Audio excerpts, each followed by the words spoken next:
Good morning. Good morning from Ireland. I hope you are well.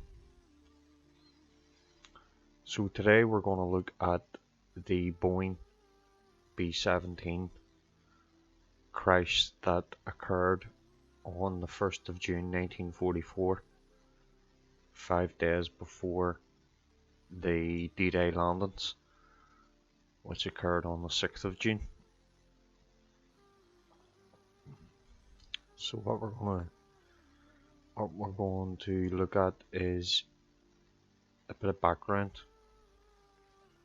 into this accident.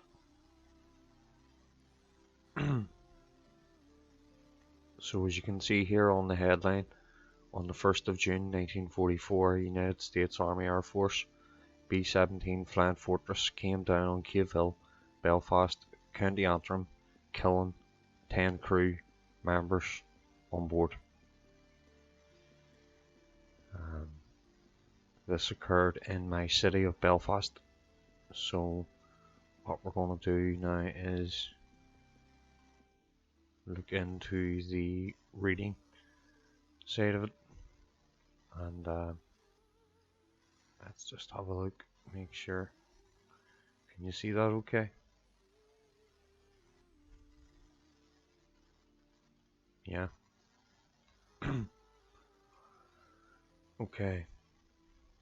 On the 1st of June 1944, the United States Army Air Force Boeing B-17, and this is the serial number, B-17 4297862, came down on Cavehill, Belfast, County Antrim. A total of 10 service personnel died on board the Flying Fortress. The plane left Newfoundland and crossed the Atlantic via Iceland, bound for Northern Ireland. So what I have actually done is got the location. This is actually the flight path and the exact heading. This is the heading of the airplane, the B-17, World War II, 1st of June, and it actually left Newfoundland. It left Newfoundland, Canada, from this airport right here. This is the airport. Gander was a huge airport for the Allied forces.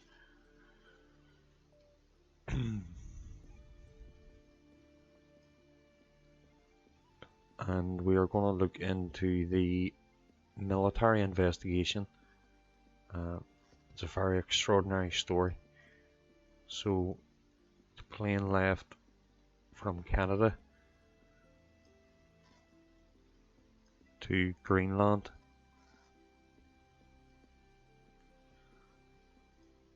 to Iceland, and she was due to land exactly here.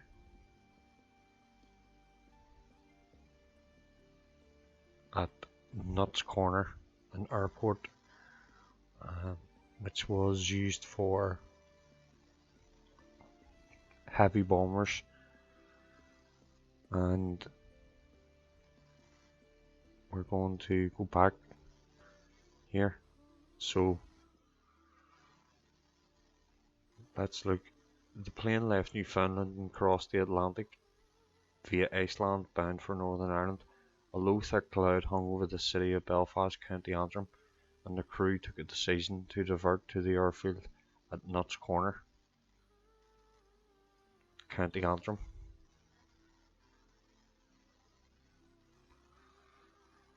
While in a holding pattern, the crew became disorientated and crashed into the slope of Cavehill, and the crash which occurred uh, is right here. So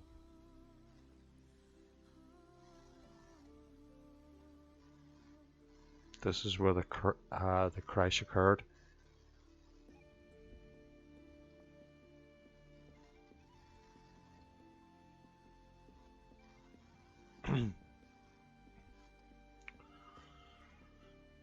So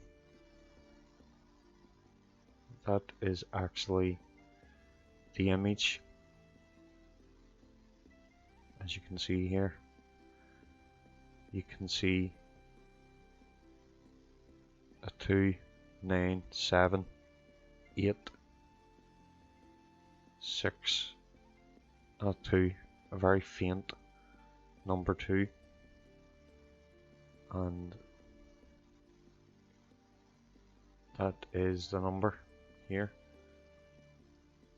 97862, 97862, and the number here is actually gone. And this story gets very interesting. So the crash on Cavehill, just have a sip of tea.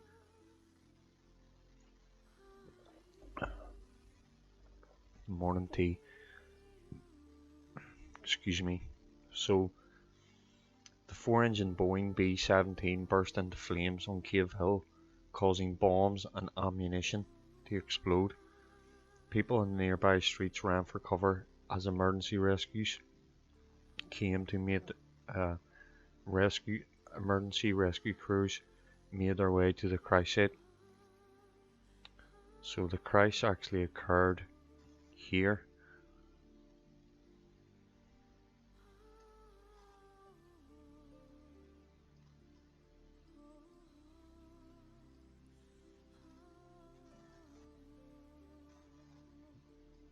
I'm trying to get the exact location. Apologies.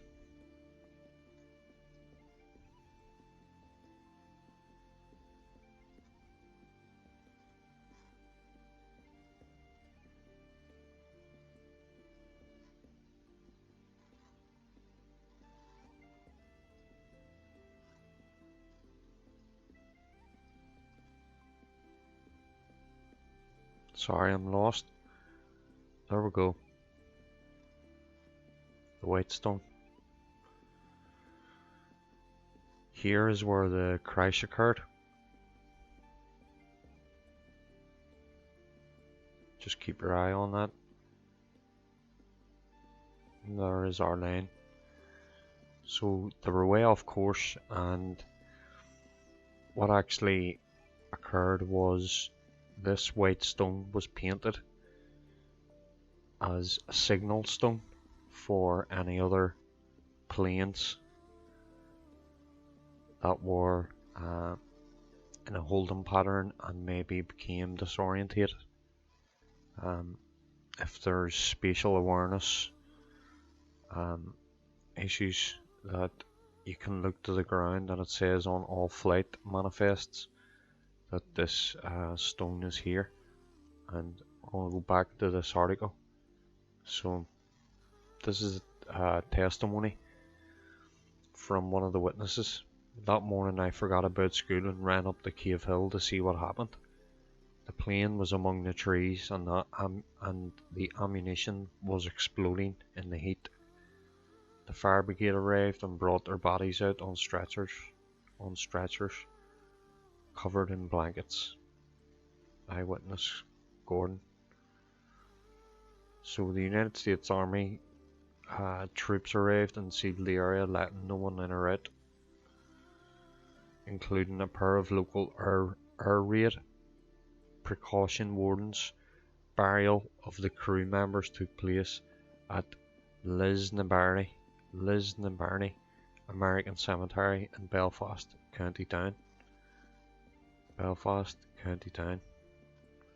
United States Army Air Force authorities declared the plane written off. And this is actually the official documents from the US War Department.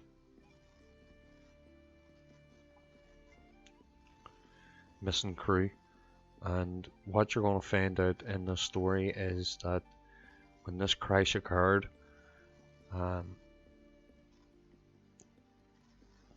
40 years later, I think it's 40 years later, a man was walking his dog and discovered a wedding ring. Actually found a wedding ring, and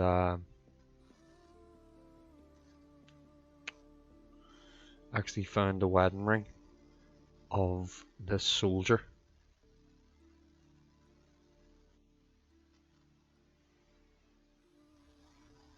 The soldier here, Lawrence.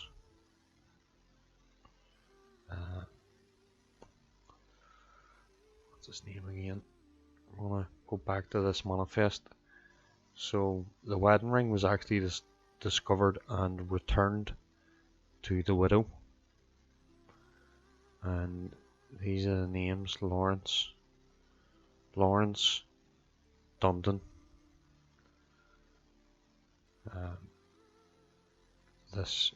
The very, very, very sad that these men died.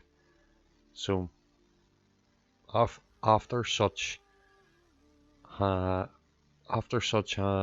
horrific accident with great loss of life, the War Department made a decision to attempt to prevent the further incidents. They employed a local postman, William Caulfield, to paint a large rock with white paint. This could act as a marker on the mountaintop, a navigational aid for pilots making their way to Nuts Corner.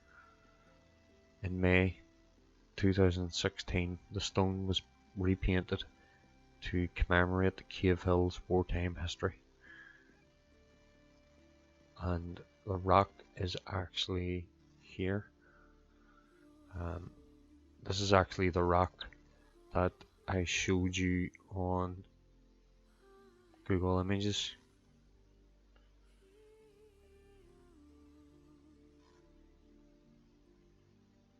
That's the white rock there, and as you can see, it says here the white stone has been restored in honor of the family who painted it during World War II.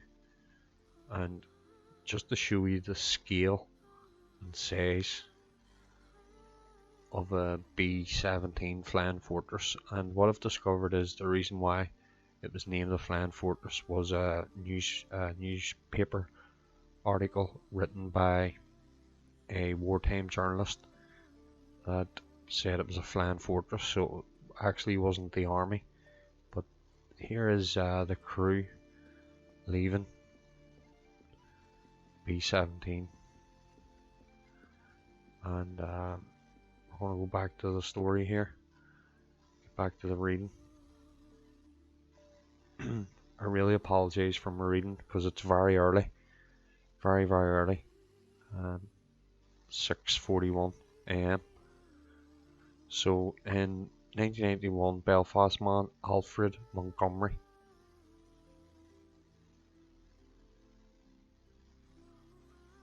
found Lawrence Dunson's wedding ring at the crash site.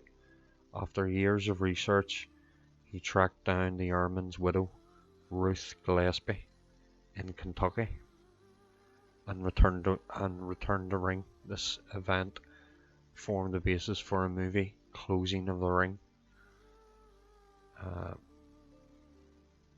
But the film got many story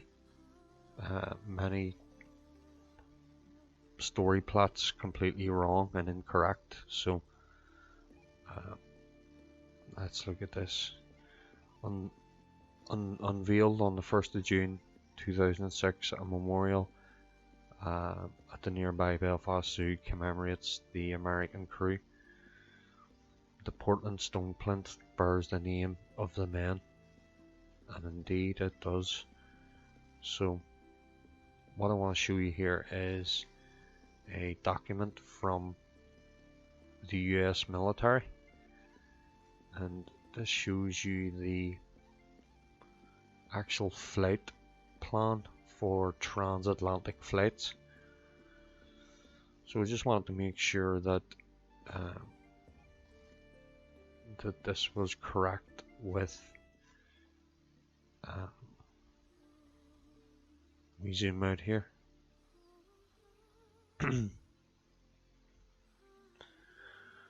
So these poor men took this flight path.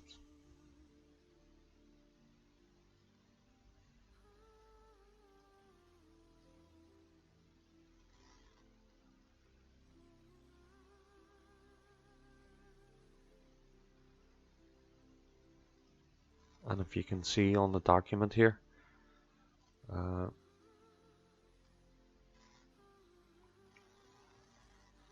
reads on the document here,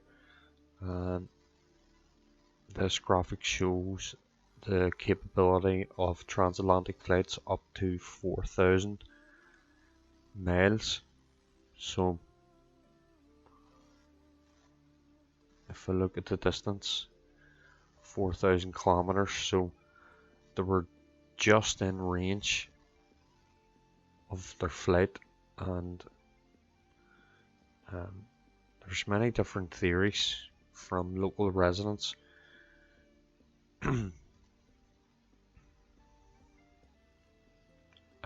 What I've read also is that some of the residents actually thought that it was a German plane that was a booby trap, that it had a booby trap on board, because the Germans were known for flying planes into countries laced with explosives in the hope that rescue teams would come along and then it would explode.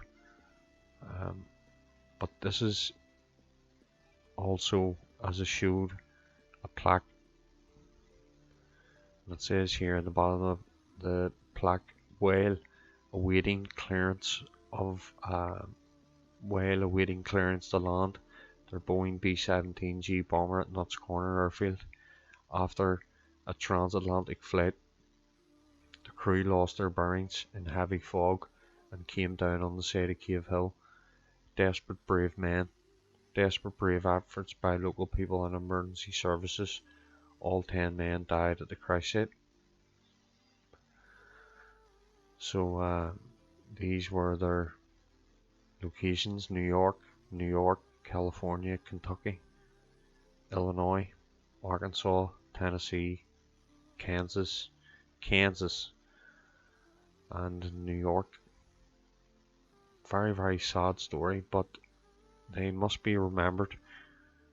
So this is actually an image of the actual crew.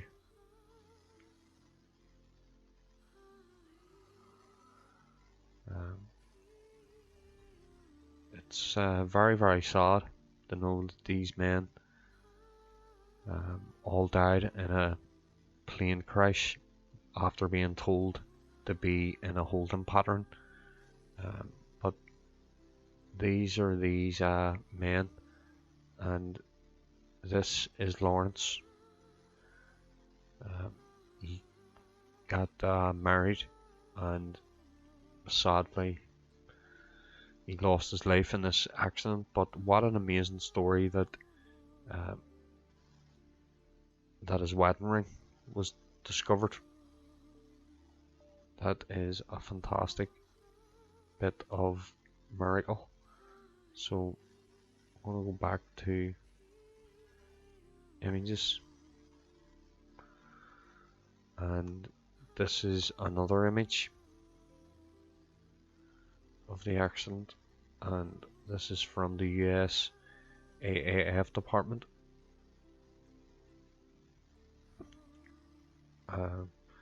Registration 4297862, and it's on the tail here.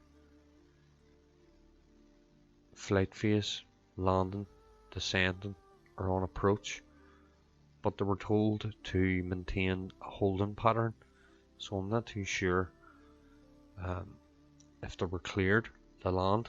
They must have been cleared the land, but it does say that they were told to maintain a holding pattern, so I'm not too sure about that. But the local residents of Cavehill did report that the fog was really bad. It was so bad that some of the police actually couldn't find the crash, but it was very close to the zoo. This is Belfast Zoo here. There's Belfast Zoo and the War Memorial is right in here.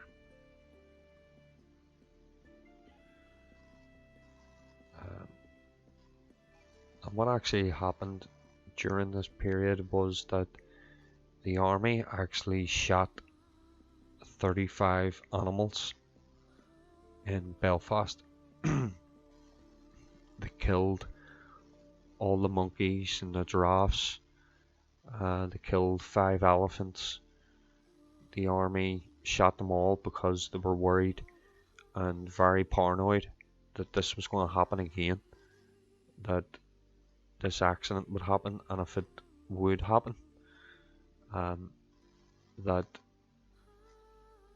a crash would occur in the zoo and all the animals would escape, that all the animals would run away and attack citizens.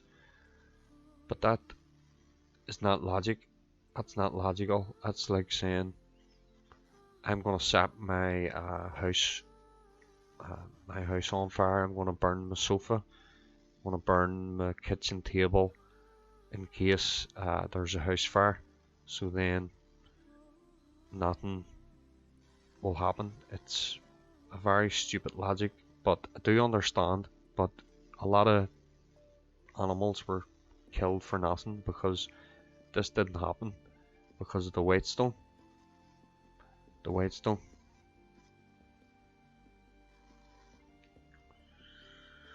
So back to this article with the holding pattern, flight type, positioning, site, mountains, Nuts Corner, circumstances.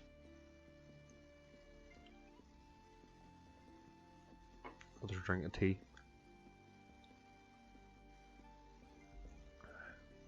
Okay.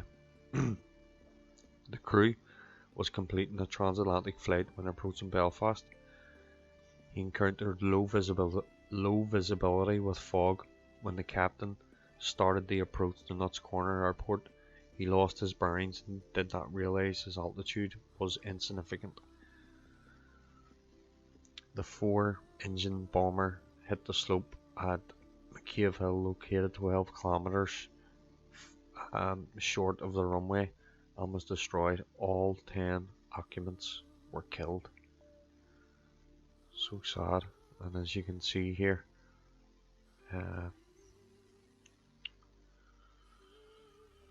Lawrence Sargent, he was a radio operator. He operated the radio, and from my research, the radio operator was right in the center of the B-17 bomber. So I don't think any crew member would have felt anything. I don't think any. I think they would have struck that mountain coming in at approach speed. So they would have been coming pretty fast, and there's a part of me thinking that the pilot on approach actually got confused from not the fog, from Loch Ness here. Loch Ness. This is Loch Ness, not Loch Ness. Loch Ness is in Scotland. This is Loch Ness. I think he got confused on approach, because if you look very closely, this is Belfast Loch. This is called Belfast Loch, and if I rotate the map, it does look slightly similar to this hook. This hook here is quite similar to this hook here. And if you look, there is a airport here.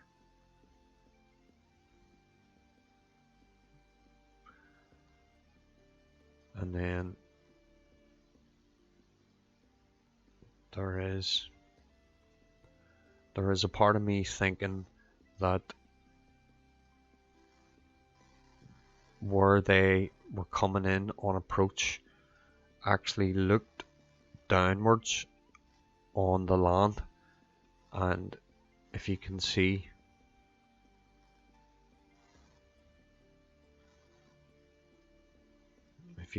here, this is where they were meant to land here, but this is where the crash occurred here, and it's quite similar. So if I zoom out again, from this point here to here is very, very similar from here where the crash occurred to here. And there's a part of me thinking that the navigation, they were quite confused on approach, because if you're coming in from Ireland upside down,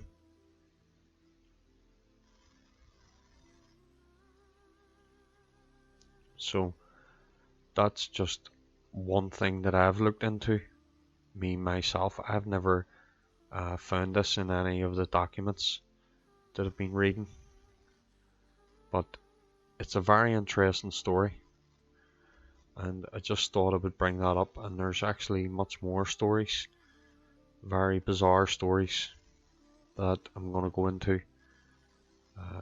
There's some stories there that have actually blew my mind. I'll try and look up here one quick one before I go. Before I leave you, trust me, I'm gonna upload a lot more of these stuff. But this is also a B-17.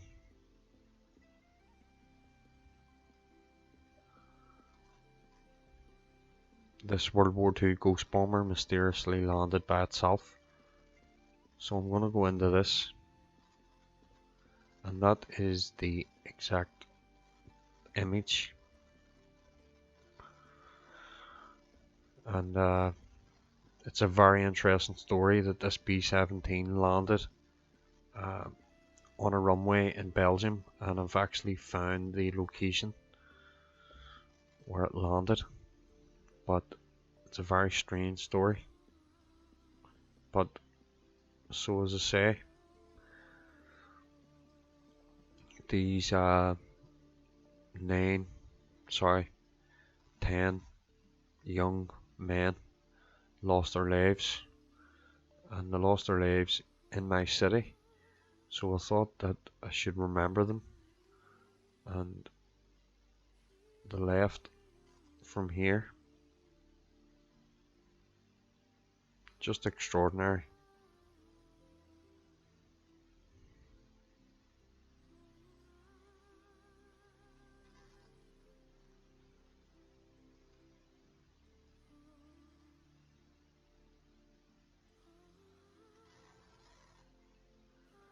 So I'll leave it there, and it is a very interesting thing. No, they actually landed here. So I'm going to leave it at that, but a video will be coming up soon about multiple different things. Tony Ferguson, Khabib, Irish history, strange stories, paranormal stories, ghost stories, especially from Ireland. I've got a couple of books I want to read from, so I'll leave it there. And thank you very much for listening. I hope everybody's well. Do not fear, fear not. Everything's going to be okay. Goodbye. Peace out.